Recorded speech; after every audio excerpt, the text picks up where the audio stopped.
La Guerra Fría, allá por los años 50, dio rienda suelta a interminables tareas especulativas, conspiratorias y de espionaje.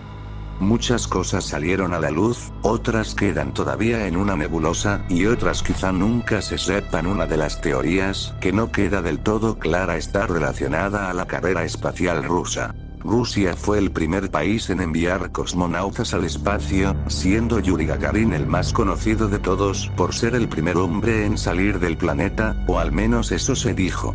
Pero se amasan diferentes teorías, escalofriantes teorías que sugieren que Rusia tuvo muchos intentos fallidos antes de lograr el éxito de Yuri Gagarin. Se cree que varias naves desaparecieron en el cosmos, incluso hay indicios de que una nave sigue todavía su camino alejándola cada vez más del sistema solar, llevando el cuerpo perfectamente preservado de un desafortunado cosmonauta. Y los hermanos Giudica Cordiglia, radioaficionados italianos, se hicieron famosos por captar frecuencias de radio de varias naves enviadas por Rusia, ya que su posición se encontraba en la trayectoria de la mayoría de las naves rusas. En una de estas comunicaciones, los hermanos creyeron haber captado la respiración forzada de una persona. Luego de ser analizada, médicos especialistas acordaron que se trataba de una persona agonizando por falta de oxígeno. La historia. Hay quienes creen que en algún lugar de la negra inmensidad del espacio, continúa su viaje el primer ser humano en cruzar la frontera de nuestro sistema solar hacia el espacio interestelar. Su cuerpo, perfectamente conservado, se congela a menos 270 grados C, cuadringentésimo quincuagésimo cuarto F, su diminuta cápsula ha ido navegando silenciosamente lejos de la Tierra a 18,000 mph, 29.000 km/h, durante los últimos 45 años. Él es el cosmonauta original perdido, cuyo cohete subió y, en lugar de bajar, simplemente siguió adelante. Es la última leyenda en la Guerra Fría, que en los albores de la era espacial, a finales de 1950 y a lo largo de la década de 1960, la Unión Soviética tenía dos programas espaciales, uno un programa público, el otro en negro, en el que misiones más audaces y, a veces francamente suicidas se intentaron. Se supone que, si existieron, se mantienen en secreto para siempre. El debate posterior sobre los cosmonautas se ha vuelto a despertar gracias a una nueva investigación sobre los esfuerzos de dos ingeniosos, locos por la radio, hermanos italianos jóvenes que, a partir de 1957, interceptaron las comunicaciones de los programas rusos y de la NASA con tanta eficacia que los rusos, parece, los querían muertos. La pasión de los hermanos por la radio comenzó en 1949, cuando Achille Giudica Cordiglia tenía 16 años y Gian solo 10. Para ellos, la radio era la internet de su día, un maravilloso invento que alimentó sus sueños de exploración, sino que adoraban el cine también, y filmaron todo lo que hicieron. Hace más de 50 años, el 4 de octubre de 1957, tuvo lugar un evento que transformó sus vidas y para siempre. Los hermanos estaban sentados en una mesa en el dormitorio del ático grande, donde deberían haber estado haciendo su tarea, pero, como siempre, estaban jugando con piezas de radio antigua. De pronto, el programa que estaban escuchando se interrumpió. Los soviéticos habían lanzado el Sputnik y, el primer satélite en orbitar la Tierra. Dieron la frecuencia que estaba transmitiendo sus pitidos, recordó Achille, así que pensamos. Vamos a intentar escucharlo. No estaban muy seguros del éxito, pero Turín estaba situado perfectamente para seguir los satélites soviéticos. El norte de Italia era la única área en el oeste de Europa sobre la que pasaba la trayectoria orbital de Rusia. Los hermanos tenían su grabación en pocos minutos. Envalentonados, decidieron que iban a seguir y grabar cualquier cosa que subiera al espacio. Los hermanos terminaron la construcción de un plato plegable de 8 metros, 26 pies, que a escondidas encaramaron en el tejado de la máxima casa de vecindad en el centro de la ciudad de Turín. Para tratar de mantenerlo en secreto la construyeron de tal manera que fuera posible construirla y desmantelarla de forma extremadamente rápida. Tras el éxito del Sputnik, el primer ministro ruso Nikita Khrushchev se jactó. Estados Unidos no tiene un misil intercontinental, de lo contrario lanzaría un satélite propio. Rusia ha demostrado que tiene el poder de fuego de sus armas nucleares para lanzarlo a cualquier lugar en los EU. El espacio estaba a punto de convertirse en el importante campo de batalla de la Guerra Fría, y los hermanos Judica Cordiglia soñaban con ser parte de ella. Los hermanos se fueron a grabar el primer ser vivo en el espacio del mes siguiente, cuando la perra Laika viajó a bordo del Sputnik 2 y a continuación, en febrero de 1958, los pitidos del Explorer 1, primer satélite de Estados Unidos. La hermana menor María Teresa recuerda, estar en su habitación era como estar en el taller de Dédalo, llena de ideas, fue una gran aventura. Luego, el 28 de noviembre de 1960, el Observatorio Espacial de Bochum en Alemania Occidental, dijo que había interceptado señales de radio que creía que podría haber sido un satélite. No hay anuncio oficial que se haya hecho de cualquier lanzamiento. Nuestra reacción fue cambiar las frecuencias de inmediato en los receptores y escuchamos, dijo Achille. Después de casi una hora de sintonizar la estática, los chicos estaban a punto de darse por vencidos, cuando de pronto un sonido surgió de los silbidos y crujidos. Fue una señal que reconocí de inmediato como el código Morse. SOS, dijo Jian. Pero algo en esta señal era extraño. Se movía lentamente, como si la nave no estaba en órbita, pero fue en un solo punto y lentamente se alejaba de la Tierra. El SOS se desvaneció en el espacio lejano. La historia fue recogida por una emisora de radio suiza italiana, y los hermanos se convirtieron en expertos de la estación espacial. Por ahora, los Judica Cordiglias estaban más que listos para capturar los primeros sonidos humanos desde el espacio. Llegaron antes de lo esperado, a las 22:55, el 2 de febrero de 1961, los hermanos fueron a explorar las frecuencias de Rusia como de costumbre. Cuando Achille recogió una transmisión de una cápsula en órbita, ellos grabaron las sibilancias, luchando para escuchar de lo que creían era un cosmonauta sofocado. Los hermanos contactaron con el profesor Achille Dogliotti, el cardiólogo más importante de Italia, y grabó su sentencia. Yo podía distinguir claramente los sonidos del esfuerzo que hacía, la respiración jadeante de un ser humano, dijo Dogliotti. 2 días después, la agencia de prensa soviética anunció que Rusia había enviado una nave espacial de 7,5 toneladas del tamaño de un bus de 2 pisos al espacio el 2 de febrero, que se había quemado durante la reentrada. No habría más información próximamente y los hermanos habían capturado el último aliento de un cosmonauta. James Oberg trabajó en el control de misiones de la NASA por casi 20 años antes de convertirse en un historiador especializado en el espacio del programa espacial ruso. Según él, los sonidos oídos por los Judica Cordiglias podría interpretarse en el sentido de un cosmonauta perdido en el espacio y nadie podía contarlo. En aquellos días era muy secreto y gran parte del programa espacial soviético estaba envuelto en la desinformación, y la mayoría de las personas se han criado en la ignorancia.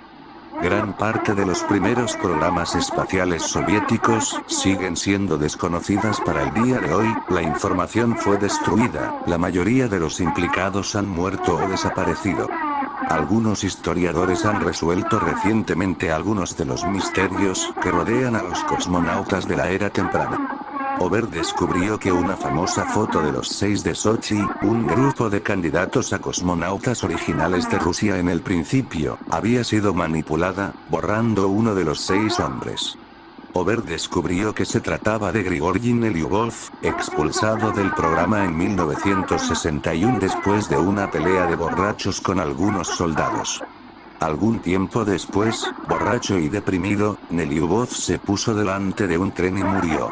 Otros incluyen a Anatoly Kartasov, que experimentó sangrado por la piel durante un recorrido de centrifugado, y Varlamov Valentín, que desapareció tras lesionarse el cuello en un accidente de buceo. Vladimir Shatalov, el comandante de entrenamiento de cosmonautas 1971 a 1987, admitió que 6 u 8 de los alumnos habían muerto en la década de 1960, pero no dijo cómo.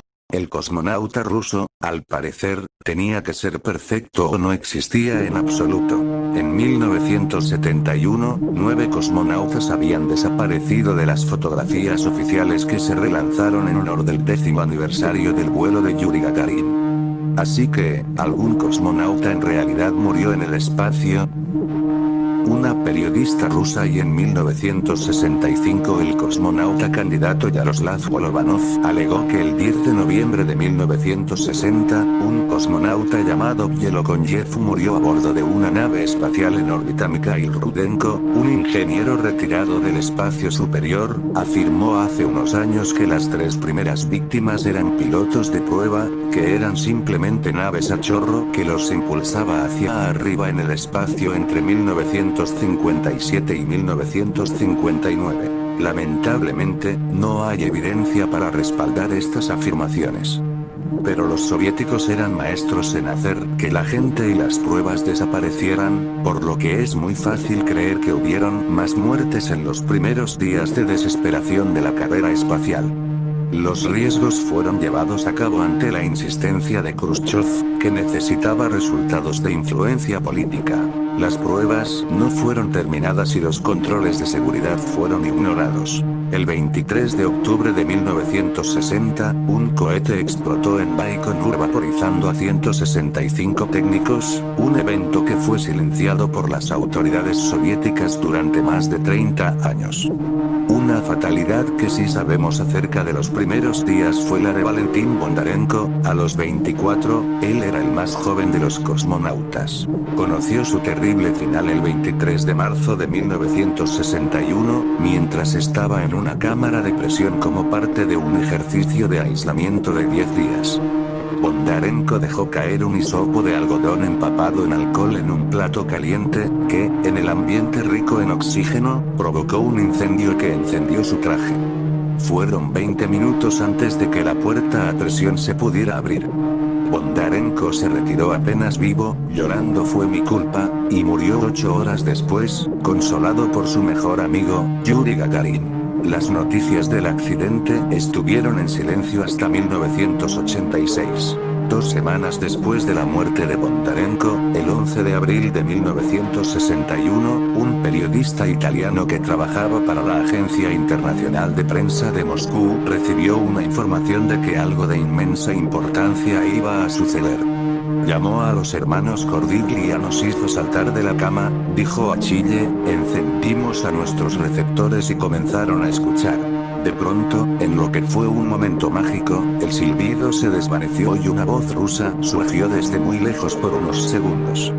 En ese momento, nadie en Occidente, ni siquiera el presidente de los Estados Unidos, sabía que los rusos habían lanzado un cohete. Los traductores rusos eran pocos y espaciados, pero los hermanos habían cubierto este problema con su hermana menor que hablaba ruso. La primera frase que escucharon fue: "El vuelo está llevado a cabo con normalidad. Me siento bien. El vuelo es normal. Estoy resistiendo bien el estado de ingravidez". Los hermanos escucharon, el cosmonauta que estaba experimentando con gravedad cero en el espacio. Ellos perdieron la señal cuando el cosmonauta se preparó para volver a entrar, mientras que silbaba un himno comunista. Fue entonces que el presidente John F. Kennedy fue despertado a las 2 AM para darle la noticia de que Yuri Gagarin fue el primer hombre en el espacio. 5 semanas después, el 19 de mayo de 1961, los hermanos recogieron lo que es ahora su grabación más famosa, que afirman que es de una mujer cosmonauta cuya nave se desintegró al volver a entrar a la atmósfera. Luego, unos días después de esta, se llevó a cabo una nueva tentativa y escucharon: "Las condiciones cada vez son peores, ¿por qué no me contestan?". Ambas grabaciones son claras y fueron traducidas con precisión. Torre Bert. Los hermanos consiguieron el permiso para hacerse cargo de un búnker alemán en desuso en las afueras de Turín en un lugar llamado Torre Bert. Con la recuperación de todo el metal de desecho y las viejas tuberías que pudieron encontrar, que contó con la ayuda de una docena de voluntarios de los estudiantes, se construyó una serie de antenas, con el tiempo la creación de un superplato con un diámetro de 15 metros, 50 pies, y un peso de 1,5 toneladas.